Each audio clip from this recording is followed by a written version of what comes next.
Hello everyone, welcome to Metalhead Reviews, where I pick a game and, well, review it. Today's review will be State of Decay.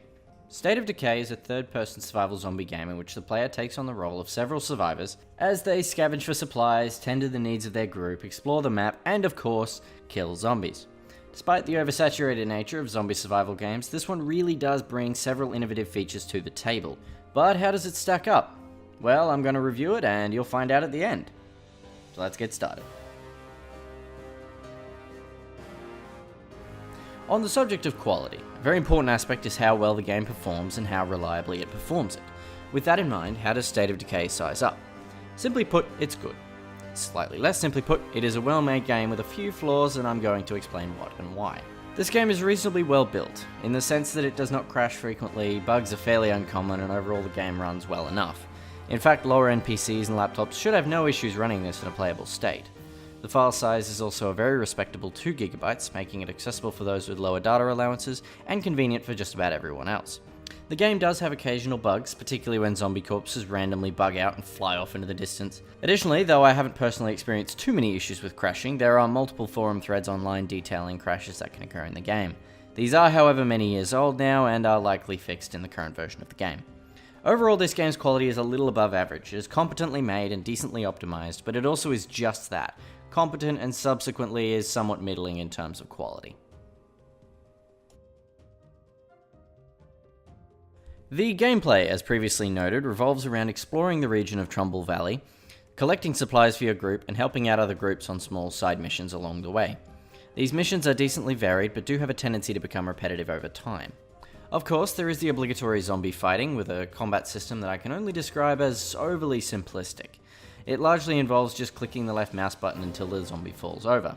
There are finisher moves used with Z when a zombie is staggered, and it is possible to dodge attacks with C. Despite being very simple though, the combat does work very well. It's clean and can make for some seriously frantic moments of gameplay. The real ace this game brings to the table is its scavenging mechanics. Throughout the game, the player will need to search the nearby buildings for supplies, food, fuel, building materials, and so on.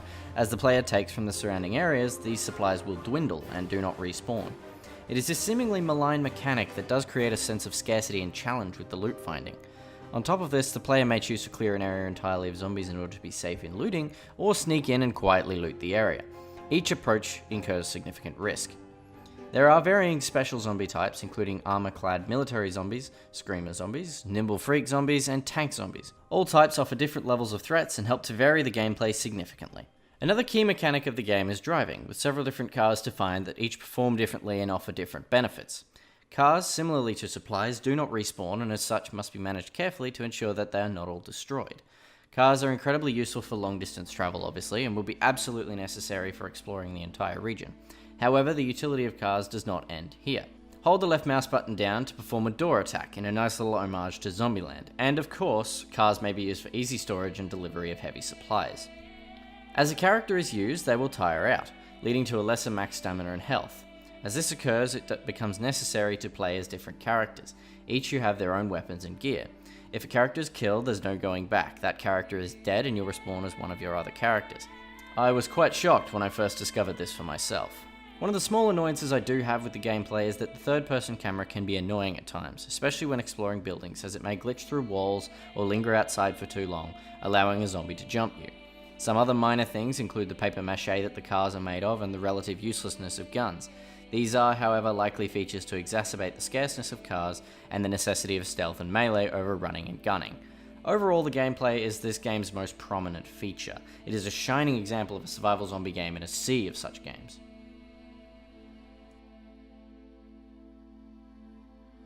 Here is one aspect that I'm a little torn on: design or the audio and visual qualities of the game. To start with, the graphics are good enough, the textures are reasonably detailed, building models are actually really well done, and the car damage and general modelling is remarkable. However, character models can be a bit flat at times, some further textures can be muddy, and even ones closer up can occasionally be low resolution. In particular, terrain textures generally tend to be pretty bad in this game. The graphics are by no means bad, but are certainly nothing to write home about. They do the job just fine. Sound design is also a mixed bag. On the one hand, zombie sounds are well recorded and varied enough that you don't recognise them repeating, Voice lines are also well recorded and clear, and have some decent filters applied when talking over the radio that adds a bit of realism. And the sounds made by cars are decently realistic, and actually the engine sounds are really good. The main issue that I have is that dialogue can often become tiresome when the same few phrases are repeated ad nauseum. I mean, what did you have, like 20 minutes in the recording booth and could only do one phrase per action, you lazy sellout hack?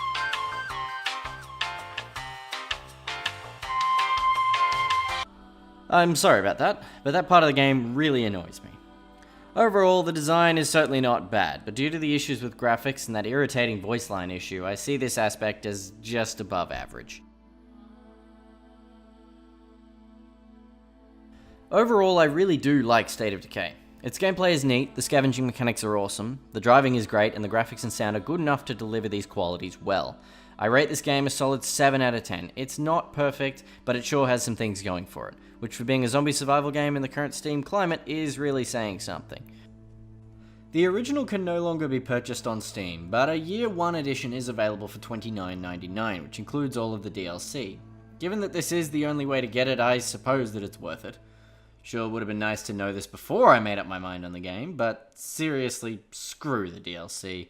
Who had sandbox mode as DLC?